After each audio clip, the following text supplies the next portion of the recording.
اللہ نے یہ بھی کہا کہ کسی کی غیبت نہیں کرنی۔ اب غیبت میں ظاہر سی بات ہے کہ کوئی موجود نہیں ہے، تو جب ہم اس کے خلاف بات کرتے ہیں تو وہ غیبت میں آتا ہے۔ لیکن ہم جو لوگ ہیں، ہم عوام ہیں، وہ ہم حکمرانوں کے بارے میں بھی باتیں کرتے ہیں۔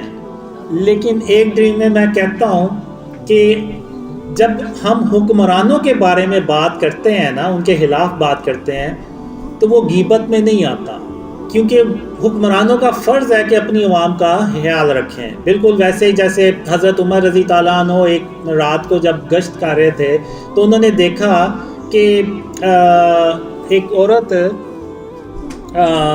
اپنے یعنی خلیفہ کے بارے میں بات کر رہی، یعنی اس نے کھانا رکھا ہوا ہے اور پانی اس کے اندر رکھا ہوا، یا وہ خالی ہے، اور وہ اپنے بچوں کو حوصلہ دے رہی ہے کہ کھانا پک رہا ہے تو آپ صبر کریں۔ لیکن وہ مقصد اس عورت کا یہ تھا کہ وہ بچے جو ہیں نا روتے روتے بس سو جائیں کسی طرح۔ تو حضرت عمر رضی اللہ عنہ نے وہ سن لیا، تو انہوں نے یہ نہیں کہا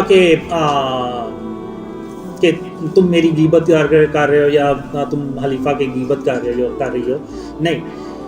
اس وقت حضرت عمر رضی اللہ عنہ کو اپنی بار گئی، پھر وہ اسی وقت بیت المال میں گئے، وہاں سے اناج کی بوری اٹھائی اور خود اٹھائی، اور وہ اس عورت کے پاس لے کے گئے اور بچے کو کھانا دیا، پھر وہ بچے جو ہیں وہ سوئے۔